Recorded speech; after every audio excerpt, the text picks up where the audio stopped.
Hello guys, welcome to another video. तो आज के वीडियो में हम डिस्कस करने वाले हैं marketing strategies for small businesses. Marketing का मतलब क्या है? देखिए, मार्केटिंग और सेल्स जो है वो दोनों अलग अलग चीजें हैं।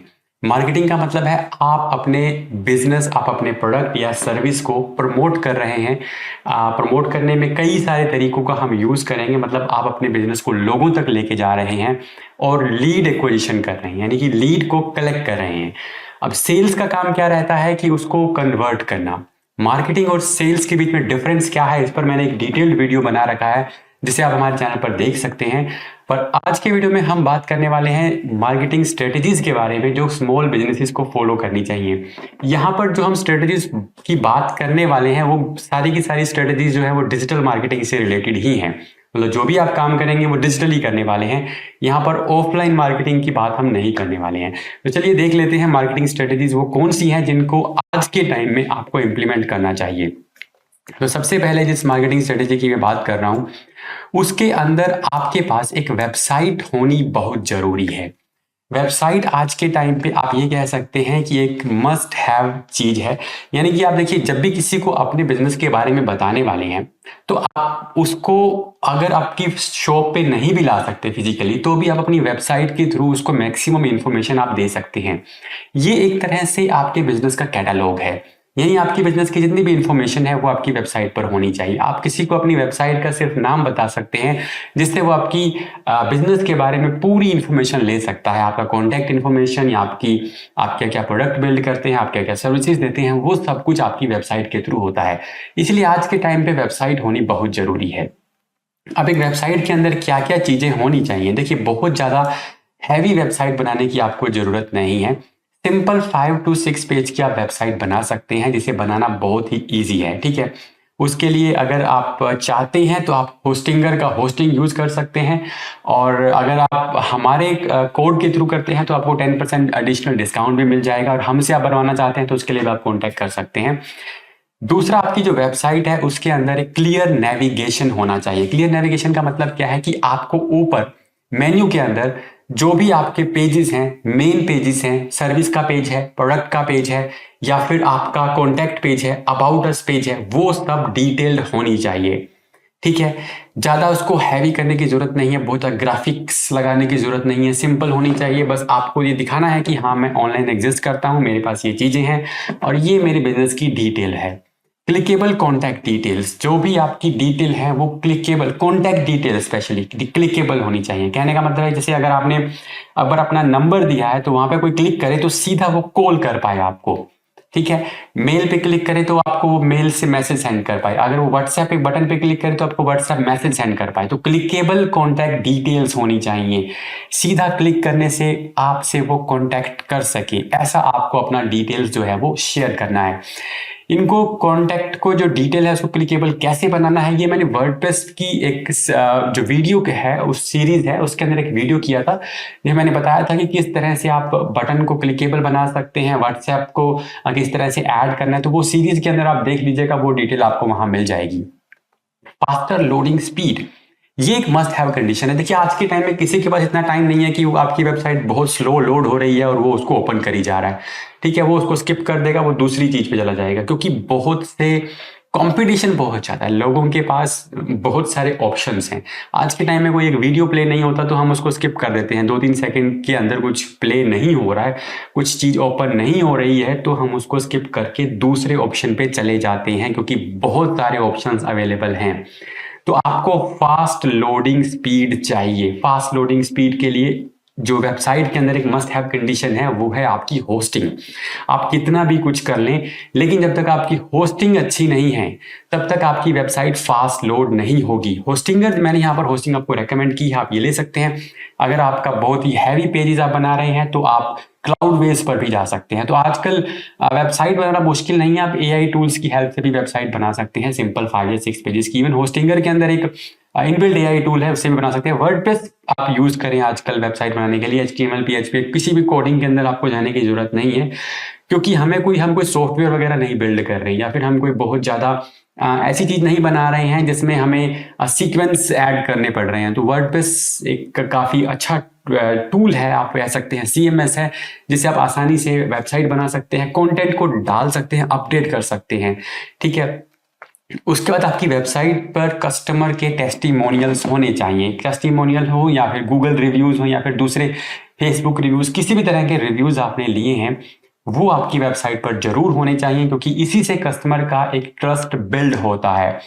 ये आपके पेज पे क्या क्या होना चाहिए, ये आप जब GMB सीरीज अगर आप चेक करेंगे, लोकल SEO की सीरीज, वहां पर मैंने लैंडिंग पेज के मस्ट हैव एलिमेंट्स के बारे में भी बात की है, होम पेज के एलिमेंट्स की बात की है, वहां पर भी जाकर आप ये सब चीजों के बारे में देख सकते हैं। बट क्योंकि हम यहाँ पर ओवरऑल वेबसाइट की बात कर रहे हैं, तो ये चीजें आपकी वेबसाइट के अंदर होनी चाहिए। इसके बाद हम नेक्स्ट जो चीज है उसके बारे में बात करते हैं। नेक्स्ट जो स्ट्रेटजी है जो छोटी बिजनेस को अपनानी चाहिए, यहाँ पर वेबसाइट कोई आज के टाइम में कोई ऐसी चीज नहीं है जो बहुत बड़े बड़े बिजनेस ही यूज करते हैं। हर छोटे बड़े बिजनेसेस के पास वेबसाइट्स होती हैं, बहुत ज़्यादा एक्सपेंस नहीं है इसका। अगर मैं आपको बताऊं, मतलब आप 10-15 हज़ार में एक बार वेबसाइट बनवा सकते हैं और फिर हर साल 5-6 हज़ार रुपये आपका खर्चा इसके ऊपर रहता है डोमेन और होस्टिंग को रखने का। तो साल का मतलब ये एक्सपेंस है। अगर आप फिजिकल शॉप वगैरह लेते हैं तो उसमें भी बहुत एक्सपेंस होते हैं। अगर आपके पास फिजिकल लोकेशन नहीं भी है तो भी आप वेबसाइट से अपना काम चला सकते हैं। नेक्स्ट हम बात करते हैं सोशल मीडिया मार्केटिंग की। देखिए, आज के टाइम में सोशल मीडिया मार्केटिंग बहुत जरूरी है। सोशल मीडिया मार्केटिंग आप दो तरीके से कर सकते हैं, ऑर्गेनिकली भी और इनऑर्गेनिकली। इनऑर्गेनिकली का मतलब है पेड ऐड के थ्रू। अगर आपको फास्टर रिजल्ट चाहिए, मतलब आप चाह रहे हैं कि आपने आज ऐड लगाई और 2-3 दिन के अंदर आपको लीड्स आनी शुरू हो जाएं और आप उनको सेल्स को अपनी टीम को दे सकें और वो कॉल करना शुरू करें, तो फिर आपको पेड मार्केटिंग करनी पड़ेगी। लेकिन अगर आप चाहते हैं कि आप ऑर्गेनिकली ग्रो करें, आप पेड ऐड ना चलाएं लेकिन ऑर्गेनिकली ग्रो करें, तो उसके अंदर आपको थोड़ा टाइम लग सकता है। 3 से 6 महीने का टाइम आपको देना पड़ेगा, फिर जाकर आपको रिजल्ट आने शुरू होंगे। अब सोशल मीडिया मार्केटिंग के अंदर आप कहाँ कहाँ पे मार्केटिंग कर सकते हैं। देखिए, अगर आप जेनजी यूजर को टारगेट कर रहे हैं, यंग पॉपुलेशन को कर रहे हैं, तो इंस्टाग्राम, टिकटॉक उसके बहुत पावरफुल टूल्स हैं। फेसबुक भी आप टारगेट कर सकते हैं।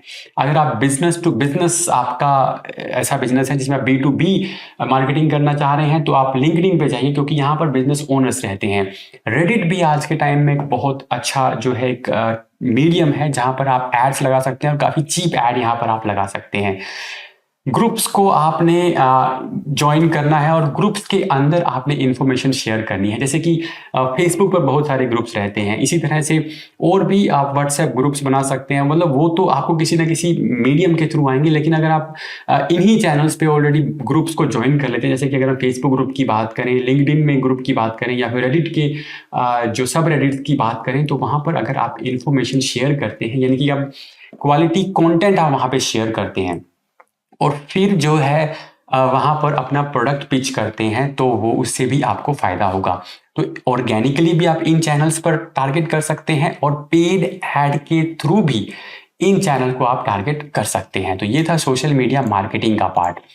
इसके बाद नेक्स्ट जो मार्केटिंग स्ट्रेटजी है वो है रिव्यूज को कलेक्ट करना। देखिए, रिव्यूज आज के टाइम में बहुत इंपॉर्टेंट है। मैंने पहले आपको मैं बता चुका हूं कि अगर हम बात करें यूएस पॉपुलेशन की, तो हर तीसरा बंदे ने कभी ना कभी कहीं ना कहीं रिव्यू छोड़ा है। ठीक है, यूएस पॉपुलेशन के ऊपर एक स्टडी हुई थी, मैं उसकी बात कर रहा हूं।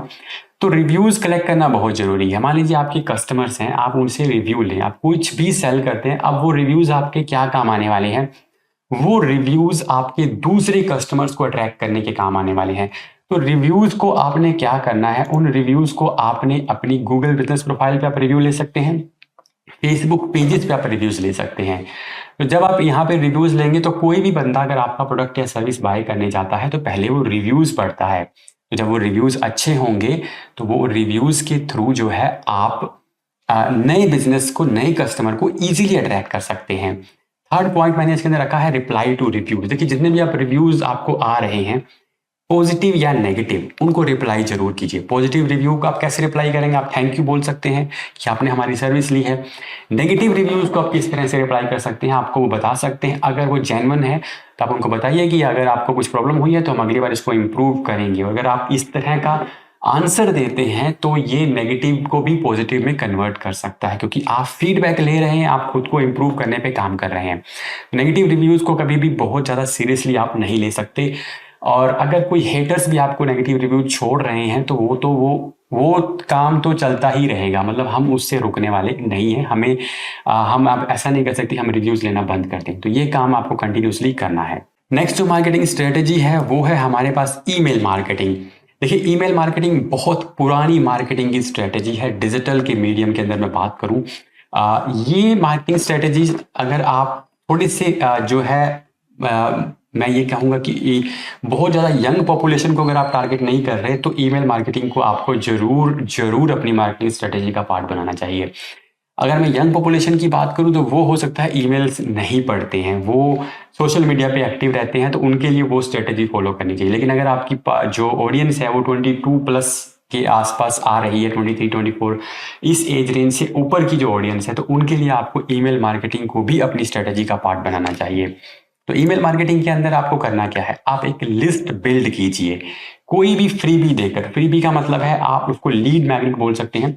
आप उनको कुछ दीजिए, जैसे कि अगर मैं बोलूं कि मैं कोई टॉप 10 टिप्स या फिर टॉप 10 ऑप्टिमाइजेशन टूल्स की बात कर रहा हूं, या फिर टॉप 10 एसईओ टूल्स की बात कर रहा हूं, तो उनके बारे में कोई इंफॉर्मेशनल बुक, ई बुक या कोई चेकलिस्ट बनाकर आप दे सकते हैं, और उसको देकर आपको उनकी ईमेल आईडी लेनी है। तो जब आप उनकी ईमेल आईडी ले लेंगे तो फिर आप उन्हें रेगुलरली कंटेंट सेंड कर सकते हैं। रेगुलरली कंटेंट सेंड करने का मकसद क्या है, आप अपने लीड्स को नर्चर कर रहे हैं, मतलब आपने लीड्स ले ली, अब आप उनको अपने प्रोडक्ट में उनका इंटरेस्ट जनरेट कर रहे हैं। तो इंटरेस्ट जनरेट करने के साथ साथ आप 8-10 ईमेल्स के बाद अपना प्रोडक्ट भी पिच कर सकते हैं। जैसे कि अगर मैं बात करूं, मुझे कोई कोर्स सेल करना है तो मैं उस पर्टिकुलर टॉपिक के रिलेटेड मैं उनको ईमेल्स भेज सकता हूं, एंड देन लास्ट में मैं उनको एक कोर्स सेलिंग का जो ईमेल है वो भी सेंड कर सकता हूं। तो थोड़ी सी जो मैच्योर ऑडियंस है उसके लिए आप ईमेल मार्केटिंग को भी जरूर आपको फॉलो करना चाहिए। ठीक है, इसके बाद हम नेक्स्ट जो बात करते हैं वो है हमारा वीडियो कंटेंट। तो ये वीडियो कंटेंट जो है वो सोशल मीडिया स्ट्रेटेजी का ही पार्ट है, लेकिन वहां पर आप इमेजेस शेयर कर सकते हैं, कैरोसेल शेयर कर सकते हैं, बट यहाँ पर स्पेसिफिकली मैंने वीडियो कंटेंट की बात की है। तो वीडियो कंटेंट का मतलब क्या है, देखिए आज के टाइम में अगर आप अपने बिजनेस को खुद रिप्रेजेंट कर रहे हैं तो उससे आपके बिजनेस की अथॉरिटी और जो ट्रस्ट है वो बहुत ज्यादा बिल्ड होता है। अगर आप खुद ही अपने बिजनेस को प्रमोट कर रहे हैं, हालांकि ये जरूरी नहीं है कि आप खुद करें ही करें, बट अगर आप कर सकते हैं तो आपको करना चाहिए। देखिए MDH एक कंपनी थी है, मतलब बेसिकली तो वो लोग क्या करते हैं, वो उनके जो ओनर थे धर्मपाल जी, तो वो खुद ही ऐड किया करते थे। अब उनके जो आई थिंक बच्चे वो कर रहे हैं, बट तो उन्होंने कभी किसी फिल्म स्टार को उसके अंदर नहीं लिया है, तो वो खुद ही मार्केटिंग करते थे, यानी कि वो खुद आ रहे हैं। आजकल बड़े बड़े कंपनीज के जो ओनर्स हैं वो खुद वीडियोस क्रिएट कर रहे हैं, वो खुद पॉडकास्ट में जा रहे हैं। वो किस लिए जा रहे हैं, ताकि इससे एक ट्रस्ट बिल्ड होता है ऑडियंस के बीच में और उस कंपनी के बीच में। इसीलिए वीडियो कंटेंट बनाना चाहिए। वीडियो कंटेंट को आप यूट्यूब, इंस्टाग्राम, टिकटॉक, जहां पर भी आप बनाना चाहें उसके ऊपर बना सकते हैं और उसको शेयर कर सकते हैं। तो इसको भी आप अपनी मार्केटिंग स्ट्रेटेजी का पार्ट बनाइए।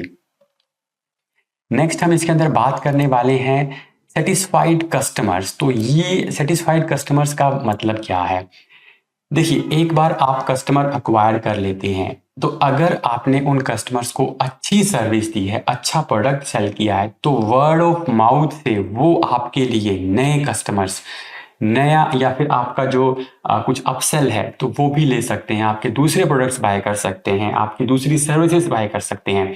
तो अगर आपने अपने कस्टमर्स को सेटिस्फाइड रखा है, उनको अच्छी सर्विसेज दी हैं, तो वो वर्ड ऑफ माउथ से आपके लिए दूसरे कस्टमर्स भी लेके आएंगे। तो इसके ऊपर भी आपने स्पेशली फोकस करना है। अब नेक्स्ट है, इसके अंदर हम बात करते हैं 7th स्ट्रेटेजी की। ये है हमारे पास कोलैबोरेशंस।